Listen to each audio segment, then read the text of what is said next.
Bom dia, família! Bom dia! A gente vai cumprimentar os nossos irmãos ali, porque hoje é um bom dia de família para família. Bom dia, querido! Bom dia escola! Bom dia! E nós vamos falar um bom dia bem bonito para os nossos irmãos, para as famílias que estão acompanhando aqui o nosso culto. Bom dia para você! E uma feliz semana. Eu sei que eu não pude ouvir o seu bom dia, mas eu sei que você nos saudou com alegria também. Feliz semana para você. E falando em família, eu queria ler um texto bem legal que eu achei bonito. Tá lá no livro Ciência do Bom Viver. É só um trechinho para nós pensarmos na importância que a família tem para a nossa sociedade, né?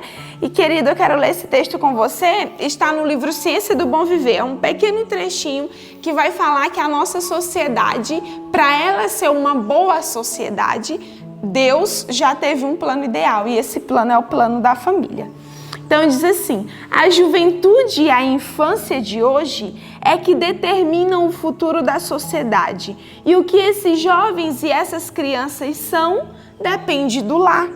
A falta de boa educação doméstica pode ser responsabilizada pela maior parte das enfermidades de miséria e criminalidade que flagelam os homens. Se a vida doméstica fosse pura e verdadeira, se os filhos que saem do lar se achassem devidamente preparados para enfrentar as responsabilidades da vida e seus perigos, que transformação não experimentaria o mundo? Olha que coisa linda. Então, as nossas famílias, né, têm uma grande responsabilidade de preparar pessoas que sejam uma bênção para o mundo. E nessa nova semana eu queria te convidar a orar por isso, para que as nossas famílias, os nossos jovens, as nossas crianças sejam uma bênção para o mundo. Amém. Vamos orar então? Oraremos por esse motivo e para iniciarmos nosso culto.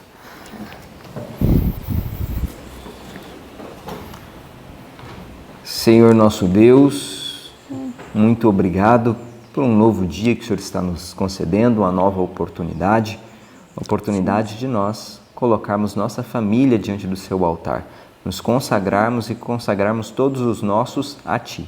Que o Senhor possa estar abençoando também nossa família, parte da nossa família que está em casa, que está nos acompanhando, que o Senhor possa estar trabalhando no lar de cada uma delas, que o Senhor trabalhe em nós também, trabalhe em todos os nossos corações, nos guiando à Tua vontade.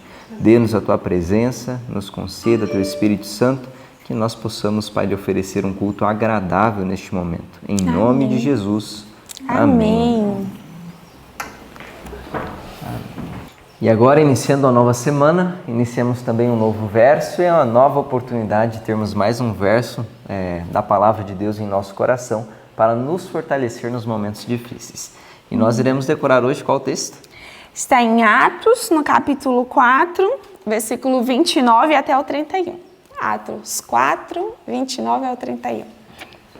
Vamos então, todos juntos, no 3? Sim.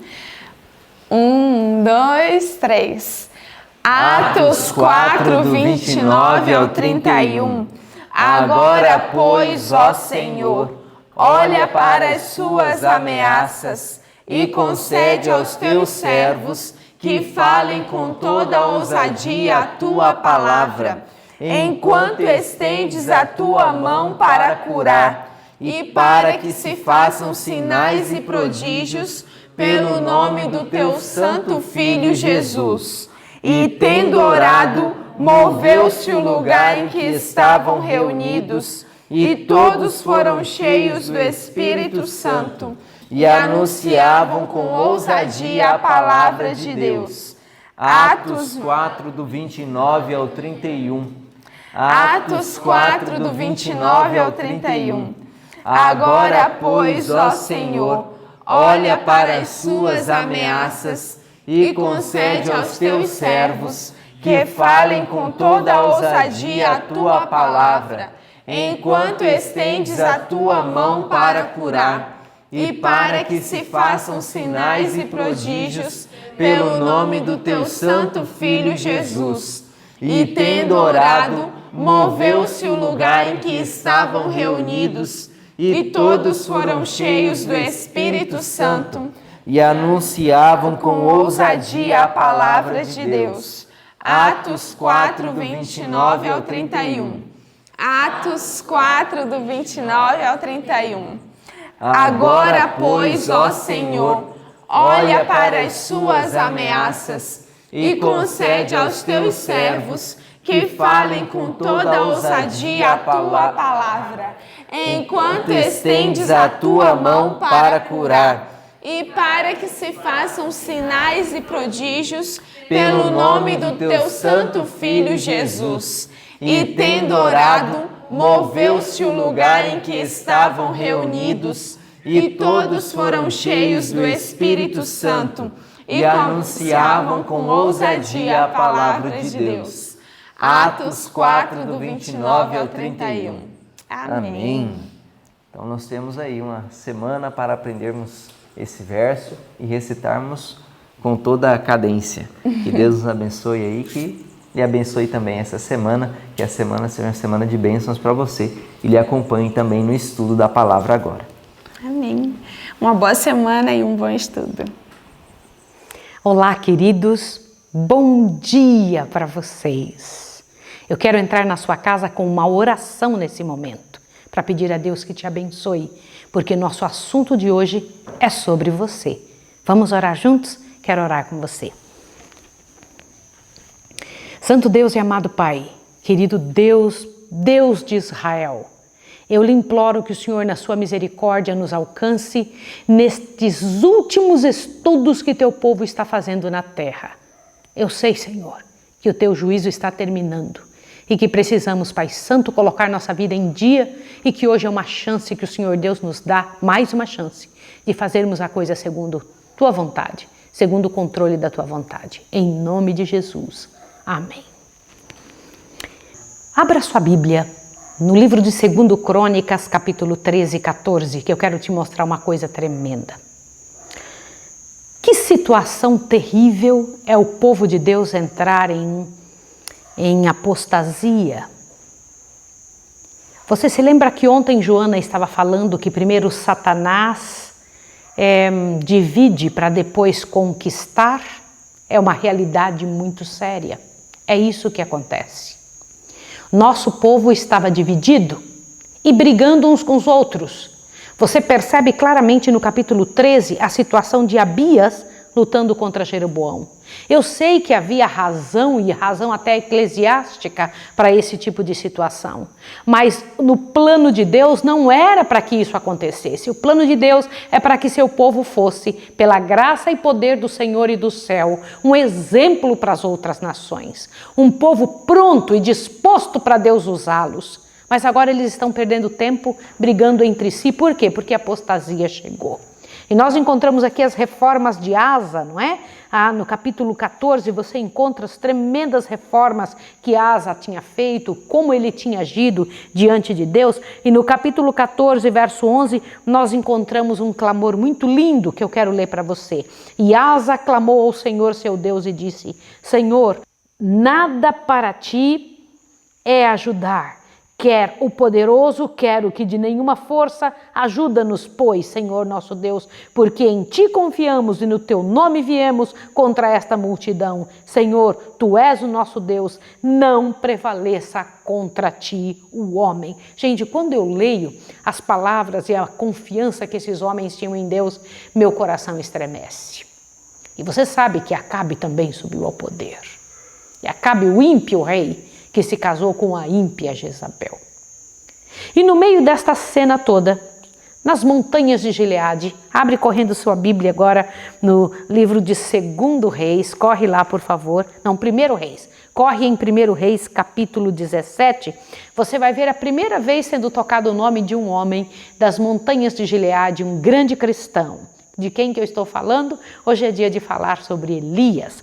E o capítulo 17 ele é muito claro, porque vem trazendo diante de nós algo poderoso a respeito desse homem. E eu quero comentar para você o que estava acontecendo. Lá nas montanhas de Gileade, este homem de fé morava, um homem simples, e não tinha nenhum cargo eclesiástico. Entregou-se à missão de preparar o caminho ao Senhor. O que você se lembra dessa frase? Preparando o caminho ao Senhor. Este primeiro Elias teve este trabalho, preparar o caminho do Senhor. Também João Batista fez a mesma coisa em seu tempo, não é? Anos depois. E nós somos o terceiro Elias, que prepara o caminho ao Senhor. Que coisa interessante. Ele se entregou a essa missão e ele então tinha uma vida devotada à reforma, uma vida trabalhada contra a apostasia de Israel. E o que me impressiona no nosso livro, Profetas e Reis, capítulo 9, é a maneira como dizia que ele trabalhava nesta reforma. Quando a gente pensa em alguém fazendo reforma, imaginamos alguém austero e bravo. Dá uma olhada o que você vai ouvir agora. Presta atenção. E conquanto viesse ao povo como reprovador do pecado, sua mensagem oferecia o bálsamo de Gileade a toda a alma enferma do pecado que desejasse ser curada. Como assim? Além de ser um reformador, ele era também um grande cristão que falava com palavras cheias de calma, de bondade, que trazia o bálsamo de Gileade ao falar. Quando eu ouço isso, eu falo, Senhor, faça isso em nome de Jesus conosco. O povo de Israel estava em apostasia e ele via a apostasia de Israel e começou a orar pedindo que aquilo fosse mudado. Senhor, muda a situação de Israel. Senhor, faça alguma coisa para mudar a situação do povo. Ele não saiu brigando e reprovando e condenando e mostrando com o dedo. Ele orava a Deus para que mudasse a situação. E então o Senhor Deus pegou ele e falou assim, venha cá. Eu preciso que você seja usado para ir até Acabe e falar com Acabe. Até então, admoestações tinham sido dadas de todas as formas, mas tinham falhado. Agora teriam que vir os juízos. E as pessoas acreditavam que eram os deuses que cuidavam do tempo, que cuidavam das chuvas, que cuidavam da natureza. Eram os deuses pagãos, era Baal que fazia isso. E Elias tinha que ir até Acabe, comentar de forma clara o que haveria de acontecer. Presta atenção agora. Lá chegou Elias na frente do rei. Passou pelos guardas vestido com roupa de profeta e eu queria que você pensasse sobre isso. Vestido com roupa de... profetas têm roupa especial para isso. Me impressiona demais isso. Existe roupa especial de profeta. E lá estava ele. Passou pelos guardas e chegou na frente do rei. O rei tomou um susto ao ver Elias e disse o seguinte, não haverá chuva até que eu diga quando vai chover. Era um apelo que Elias estava fazendo para que o povo voltasse e se arrependesse. O povo todo estava em apostasia, adorando outros deuses.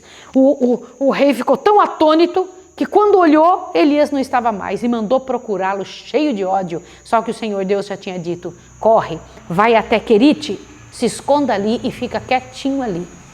Eu fico impressionada como Deus age, né? Já tinha o lugar certo de esconderijo para o seu querido servo, para o seu mensageiro. E Acabe ficou louco procurando. Quando Jezabel soube que Elias havia dito que só haveria de cair chuva quando ele falasse, ele representava o Deus do céu. Ela dizia, não, são os deuses nossos que mandam a chuva. Ela chamou todos os seus profetas e clamou, gritou, fez oferendas, retalharam, fez de tudo que é coisa. E a chuva não caía. Passou-se um ano e a terra começou a ficar ressequida, como se o sol tivesse passado. Aliás, como se tivesse uma queimada. Sabe quando queima assim um campo que fica esturricado? Assim estava o chão. De repente, passou-se um ano, ela viu que nada aconteceu, ela tomou uma providência. Sabe o que foi que ela fez? Ela disse, é Elias que é o culpado disso. Ele é que é o culpado dessa miséria estar acontecendo. Eu queria comentar uma coisa com você.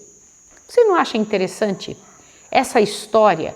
Elias representando a Deus, Jezabel representando a religião falsa, dos profetas falsos, um rei fraco do povo de Israel. Você não acha interessante essa história? Não é meio parecido com o que vai acontecer? E que na hora que ela tenta de tudo, que os juízos de Deus descem, ela diz, o culpado de toda essa coisa que está acontecendo é esse daí, é esse Elias aí que é o culpado. E manda persegui-lo e procurar em todo lugar. E quem que ela encontra primeiro? Os profetas de Deus, e manda matá-los. Mas havia um homem que tomou uma providência, deixa eu te dizer, o nome dele era, só para que você, eu vou ler um pedacinho para que você veja, olha. A enfurecida mulher executou o seu propósito no massacre de muitos servos de Deus. Nem todos, entretanto, pereceram. Obadias, mordomo da casa de Acabe, mas fiel a Deus, tomou 100 profetas e, com risco de sua própria vida, de 50 em 50, os escondeu numa cova e os sustentou com pão e água. Olha que coisa interessante. Quando eu paro para pensar isso, eu falo, Senhor, que glória esse Obadias, que arriscou a sua vida para cuidar de quem deveria realmente ser cuidado. Mas imagine a situação. Mesmo após ela ter feito isso, matado os profetas de Deus, ainda demorou mais um ano de seca, a terra esturricada. E Deus tinha dado e permitido essa situação para que eles tivessem tempo de arrependimento, mas pareciam incapazes de discernir em seus sofrimentos e angústias um chamado ao arrependimento, uma interposição divina para salvá-los de dar o passo final para além dos limites do perdão do céu. Olha só que situação. E o Senhor Deus diz: desejaria eu que o culpado, que o ímpio morresse? Desejo eu a morte do ímpio, diz o Senhor Jeová. Não desejo, antes desejo que se converta dos seus caminhos e viva. Lançai de vós todas as vossas transgressões com que transgredis e criai em vós um coração novo e um espírito novo. Por que razão morreríeis, ó povo de Israel? É o desejo de Deus, não era a vontade do Senhor que essa miséria acontecesse. Nunca foi, jamais. Não era o desejo do Senhor como não é agora. Agora te assuste.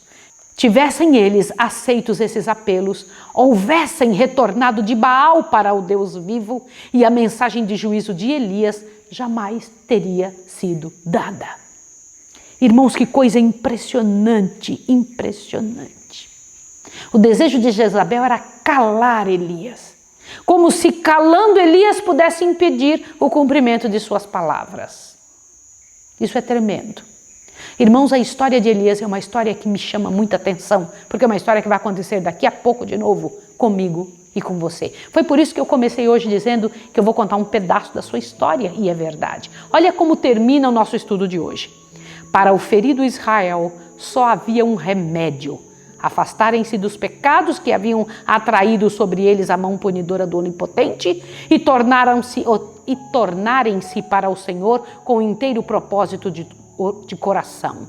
A eles fora dada a certeza: se eu cerrar os céus e não houver chuva, ou se ordenar aos gafanhotos que consumam a terra, ou se enviar a peste contra o meu povo, e se meu povo, que se chama pelo meu nome, se humilhar e orar e buscar a minha face e se converter dos seus maus caminhos, então eu ouvirei dos céus e perdoarei os seus pecados e sararei a sua terra. Foi para fazer que chegasse a este bendito resultado que Deus continuou a reter deles o orvalho e a chuva, que tivesse lugar uma decidida, até que tivesse lugar uma decidida reforma. Irmãos, vai ser preciso, deixa eu lhe perguntar, vai ser preciso que isso aconteça comigo e com você? É necessário que aconteça isso conosco para que a gente tome uma posição? Pare para pensar, que coisa séria. Não precisa acontecer conosco, Israel moderno. O Senhor Deus precisa que tomemos posição diante dele, que tomemos visão diante dele, de dizer: Senhor, toma minha vida, restaura o que for preciso, que haja uma reforma agora na minha história. Não espere que aconteça com a igreja toda, é com você que tem que acontecer, é na sua casa, é na sua vida, é diante de Deus, para que você não seja levado pela onda do paganismo, como o povo de outrora passou e aconteceu e sofreu e se perdeu. Hoje está destinada para nós a vitória. Somos o Elias moderno, o último Elias que o Senhor Deus disse que viria sobre a terra. Que esta obra, difícil obra, que vamos continuar falando dela amanhã, possa ser colocada sobre mim e sobre você, pela graça e pelo poder de Jesus, e que saiamos vitoriosos disso. Vamos orar.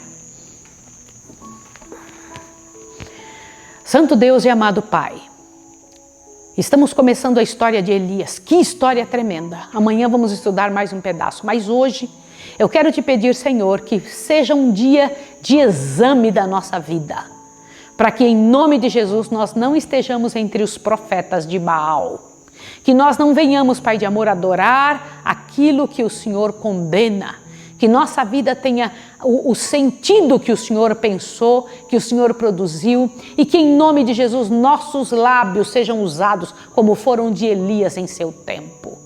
Ensina-nos, ó Pai, restaura-nos, ó Pai, dirija-nos, ó Pai, faz o que for preciso, mas não nos permita terminar em miséria, como terminou o seu povo no passado. Ajuda-nos hoje, Senhor, que cheguemos ao final com poder, com vitória completa, em nome de Jesus. Amém, Senhor. Que o Senhor Deus abençoe você e até amanhã.